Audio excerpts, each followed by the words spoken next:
Assalamualaikum warahmatullahi wabarakatuh. Halo semua, perkenalkan saya Dia Ulhak dengan NIM 2306134801 dari jurusan Agribisnis Fakultas Pertanian Universitas Riau.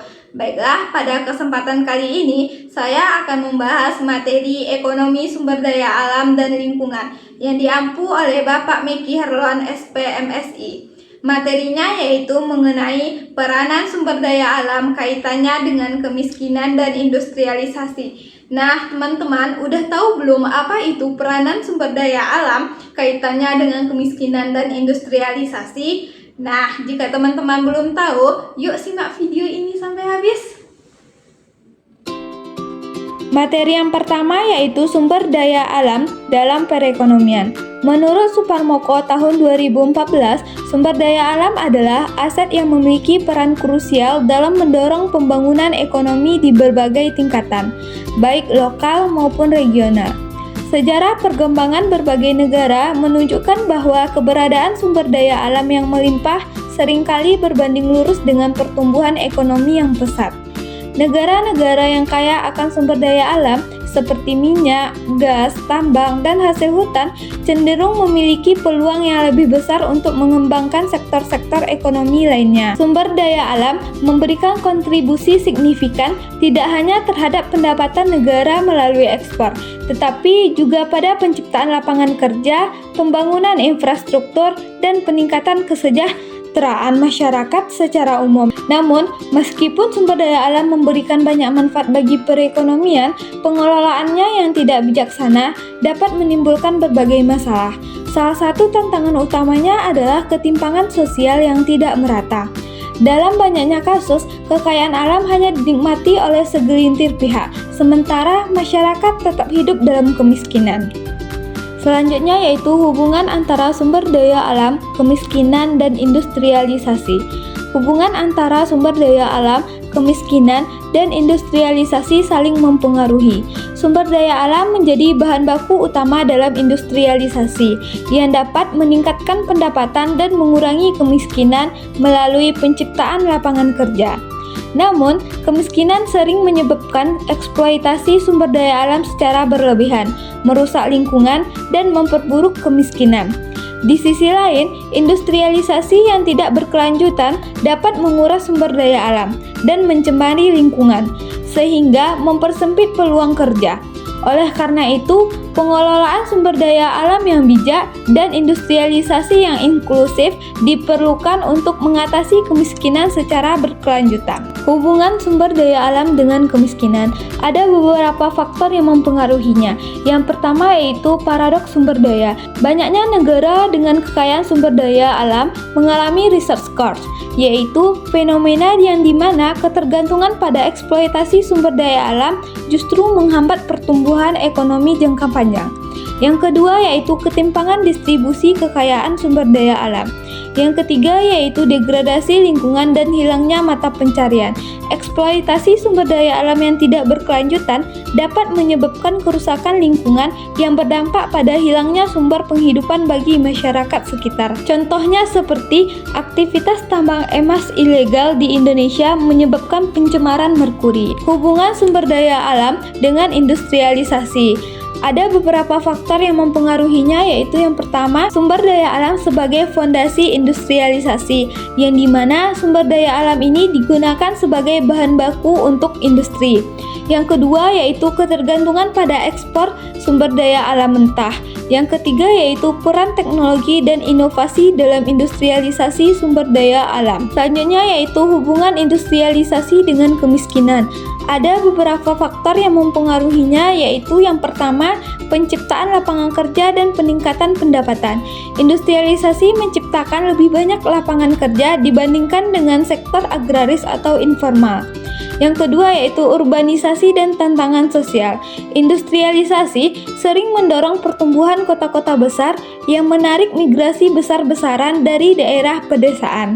Yang ketiga yaitu diversifikasi ekonomi dan stabilitas jangka panjang. Industrialisasi yang sukses dapat membantu negara mengurangi ketergantungan pada ekspor sumber daya alam, sehingga ekonomi lebih stabil. Negara-negara seperti Korea Selatan telah berhasil melakukan transformasi ekonomi dari ekonomi berbasis sumber daya alam ke ekonomi berbasis industri dan teknologi. Peran sumber daya alam dalam ekonomi. Sumber daya alam berkontribusi besar terhadap produk domestik bruto negara berkembang melalui sektor pertanian, kehutanan, perikanan, pertambangan, dan energi. Ekspor komoditas mentah seperti minyak, gas, batu bara, dan hasil pertanian menjadi sumber utama pendapatan negara, serta menciptakan banyaknya lapangan kerja. Selain itu, penerimaan pajak dan royalti dari sektor ini mendukung pembangunan infrastruktur dan layanan publik. Namun, ketergantungan berlebihan pada sumber daya alam dapat menimbulkan risiko ekonomi dan lingkungan, sehingga diperlukan strategi diversifikasi dan pengelolaan berkelanjutan agar manfaatnya tetap optimal bagi perekonomian jangka panjang. Penciptaan lapangan pekerjaan. Beberapa sektor ekonomi bergantung pada sumber daya alam sebagai faktor utama dalam produksinya. Yang pertama ada pertanian. Pertanian mengandalkan tanah, air, dan iklim untuk menghasilkan bahan pangan seperti padi, jagung, dan sayuran, serta komoditas ekspor seperti kelapa sawit dan kopi. Kedua yaitu pertambangan, mengeksploitasi mineral dan energi seperti batu bara, minyak, gas alam, emas, dan nikel untuk industri dan ekspor. Yang ketiga yaitu kehutanan. Kehutanan memanfaatkan kayu dan hasil hutan lainnya untuk industri perabot, kertas, serta konservasi lingkungan. Selanjutnya ada perikanan. Perikanan bergantung pada sumber daya laut dan perairan darat untuk menghasilkan ikan, udang, dan produk perikanan lainnya. Selanjutnya ada energi. Menggunakan sumber daya seperti air, angin, panas bumi, dan matahari untuk pembangkit listrik serta energi terbarukan. Pendapatan negara. Menurut Suryani, tahun 2019, sumber daya alam berperan penting dalam pendapatan negara melalui ekspor dan pajak, terutama di negara-negara yang kaya akan komoditas seperti minyak, gas, batu bara, dan hasil pertanian. Ekspor sumber daya alam memberikan devisa yang memperkuat neraca perdagangan dan meningkatkan pertumbuhan ekonomi. Selain itu, pemerintah juga memperoleh pendapatan dari pajak, royalti, dan retribusi yang dikenakan pada perusahaan yang mengeksploitasi sumber daya alam. Dana ini digunakan untuk membiayai infrastruktur, pendidikan, dan layanan publik lainnya. Namun, ketergantungan pada sumber daya alam harus diimbangi dengan pengelolaan yang berkelanjutan agar manfaat ekonominya tetap terjaga tanpa merusak lingkungan. Kemiskinan di daerah sumber daya alam merupakan paradoks yang sering terjadi. Penelitian menunjukkan bahwa kekayaan sumber daya alam tidak selalu berdampak positif terhadap kesejahteraan masyarakat.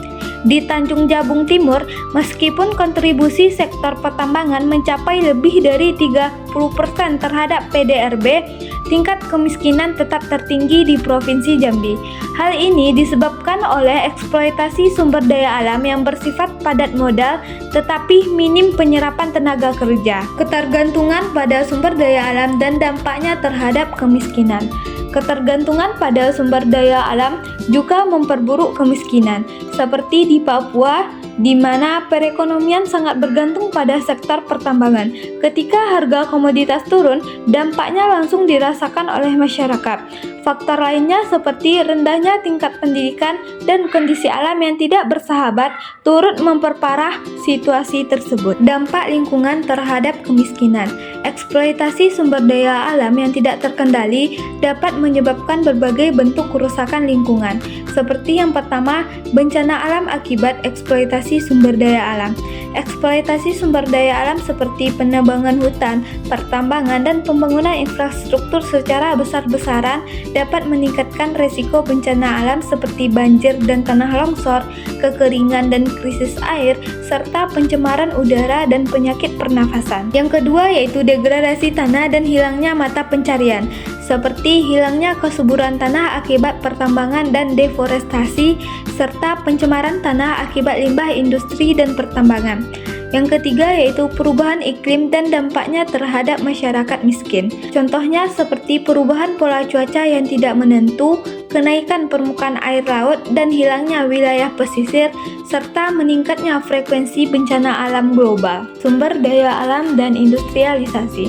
Menurut Faris Irham et al. Tahun 2021, sumber daya alam seperti pertambangan, pertanian, dan energi menjadi pilar utama dalam perekonomian Indonesia. Sumber daya alam ini menyediakan bahan baku dan energi yang diperlukan untuk mendukung sektor industri seperti minyak, gas, dan batu bara yang digunakan untuk pembangkit listrik dan operasional industri. Sementara untuk hasil tambang dan hasil hutan menjadi bahan baku bagi manufaktur, konstruksi, dan produk konsumen. Transformasi ekonomi melalui industrialisasi. Ramadan et al. Tahun 2024 menyatakan bahwa pengelolaan sumber daya alam yang efektif dapat mendorong pertumbuhan ekonomi baik lokal maupun regional. Dengan diversifikasi sektor ekonomi seperti pengembangan industri pengolahan dan pariwisata berkelanjutan, negara dapat beralih dari ketergantungan pada ekspor komoditas mentah menuju perekonomian berbasis manufaktur dan jasa. Dengan berkembangnya sektor industri tersebut, ketergantungan pada ekspor sumber daya alam mentah berkurang, sementara sektor manufaktur tumbuh dengan menciptakan lebih banyak lapangan pekerjaan dan meningkatkan daya saing global. Industrialisasi berkelanjutan dan teknologi hijau. Menurut Nuriswan tahun 2024, dalam implementasinya teknologi hijau dalam sektor manufaktur seperti penggunaan energi terbarukan dan sistem produksi efisien dapat mengurangi emisi karbon dan dampak lingkungan. Pendekatan ini mendorong pembangunan industri yang ramah lingkungan dan berkelanjutan, sesuai dengan tujuan pembangunan berkelanjutan. Teknologi berperan penting dalam mendukung industrialisasi yang ramah lingkungan dan berkelanjutan, dengan meningkatkan efisiensi produksi, mengurangi limbah, dan meminimalkan dampak ekologis. Inovasi seperti energi terbarukan, otomatisasi, dan daur ulang bahan baku membantu industri mengurangi ketergantungan pada sumber daya alam yang tidak terbarukan. Tantangan pengelolaan sumber daya alam. Tantangan pengelolaan sumber daya alam adalah berbagai hambatan dan permasalahan yang muncul dalam proses perencanaan, pemanfaatan, dan pelestarian sumber daya alam agar tetap tersedia untuk generasi mendatang. Tantangan ini meliputi aspek ekologis seperti kerusakan lingkungan akibat eksploitasi berlebih, aspek sosial seperti konflik kepemilikan dan ketimpangan akses, hingga aspek kelembagaan seperti lemahnya regulasi dan penegakan hukum. Pengelolaan sumber daya alam pada masalah berkelanjutan yaitu seperti pengelolaan yang tidak berkelanjutan, ketergantungan pada sumber daya alam, pemanasan global dan perubahan iklim, serta rendahnya nilai tambah dan kemandirian sumber daya alam. Tantangan lainnya yaitu pada eksploitasi yang berlebihan, seperti penurunan kualitas sumber daya alam, ancaman terhadap keanekaragaman hayati, ketidakseimbangan ekosistem, dan kurangnya kesadaran dan partisipasi masyarakat dalam melestarikan sumber daya alam. Tantangan pengelolaan sumber daya alam selanjutnya yaitu kerusakan lingkungan, seperti pencemaran lingkungan, deforestasi, dan perubahan ekosistem. Peluang untuk mengurangi kemiskinan melalui pengelolaan sumber daya alam yang bijaksana. Terdapat dua prinsip. Yang pertama, prinsip ekonomi hijau, merupakan sistem perekonomian yang rendah karbon, efisien dalam penggunaan sumber daya, dan inklusif secara sosial. Contohnya seperti meningkatkan efisiensi penggunaan sumber daya, mengurangi kerusakan lingkungan, serta peningkatan sektor energi terbarukan. Yang kedua yaitu prinsip ekonomi sirkular, merupakan sebuah alternatif untuk ekonomi linear tradisional, buat gunakan ataupun buang, di mana kita menjaga agar sumber daya dapat dipakai selama mungkin, menggali nilai maksimum dari penggunaan, kemudian memulihkan dan meregenerasi produk dan bahan pada setiap akhir umur layanan, seperti penciptaan lapangan kerja, mengurangi biaya hidup, dan pengelolaan limbah. Peluang dalam pengembangan industri yang mendukung kesejahteraan sosial dan keberlanjutan lingkungan. Industri berbasis sumber daya alam yang berkelanjutan memiliki peluang besar untuk mendukung kesejahteraan sosial dan keberlanjutan lingkungan melalui energi terbarukan, pertanian ramah lingkungan, dan pengelolaan daur ulang. Sektor-sektor ini dapat menciptakan lapangan pekerjaan, mengurangi dampak negatif terhadap alam, dan meningkatkan kesadaran akan pentingnya keberlanjutan. Contohnya seperti pengelolaan limbah sawit menjadi bahan bakar nabati ataupun biodiesel. Limbah sawit merupakan salah satu masalah lingkungan yang dihadapi oleh Indonesia sebagai produsen sawit terbesar di dunia. Dengan mengolah limbah sawit menjadi biodiesel, Indonesia dapat mengurangi pembakaran limbah sawit yang menyebabkan polusi udara dan mengancam kesejahteraan masyarakat. Selanjutnya merupakan contoh kasus dari penerapan sumber daya alam dan kaitannya dengan kemiskinan dan industrialisasi. Jurnal yang pertama yaitu Studi Pengelolaan Hutan Mangrove sebagai Bahan Baku Industri Arang di Pulau Tanakeke, Kabupaten Takalar, Sulawesi Selatan, ditulis oleh Heru Setiawan. Isinya merupakan pemanfaatan kayu mangrove untuk arang telah menjadi pekerjaan yang diwariskan secara turun-temurun. Proses pembuatan arang terdiri dari 3 tahap, yaitu tahap persiapan, tahap produksi, dan tahap pemasaran. Jumlah rata-rata kayu mangrove yang ditebang mencapai 150 batang dalam sekali proses pembakaran, dengan hasil 150 karung. Harga arang di tingkat pengrajin mencapai 75.000 per karung. Dalam setahun, rata-rata pengrajin arang dapat melakukan proses pembakaran sampai dengan 3 kali. Contoh kasus yang kedua yaitu jurnal yang berjudul Pengaruh Karakteristik Rumah Tangga Terhadap Tingkat Kemiskinan Masyarakat Sekitar Mangrove, yang berisi tentang rumah tangga yang tinggal berbatasan dengan hutan mangrove di Desa Sidodadi sebagian besar, yaitu 45% masih tergolong miskin. Kemiskinan yang terjadi tidak dipengaruhi oleh umur, jenis pekerjaan, kesehatan, suku atau etnis, dan kondisi rumah. Karakteristik rumah tangga yang berpengaruh terhadap kemiskinan di Desa Sidodadi adalah pendidikan, pendapatan, jumlah anggota keluarga yang bekerja, dan fasilitas rumah. Rumah tangga tidak hanya memiliki alternatif sumber pendapatan akibat rendahnya pengetahuan masyarakat mengenai pemanfaatan hasil hutan bakau dari hutan mangrove. Demikianlah materi yang dapat saya sampaikan. Semoga apa yang kita bahas menjadi pemahaman yang lebih untuk teman-teman semua. Terima kasih atas perhatiannya. Saya Diaul Haq pamit undur diri. Assalamualaikum warahmatullahi wabarakatuh.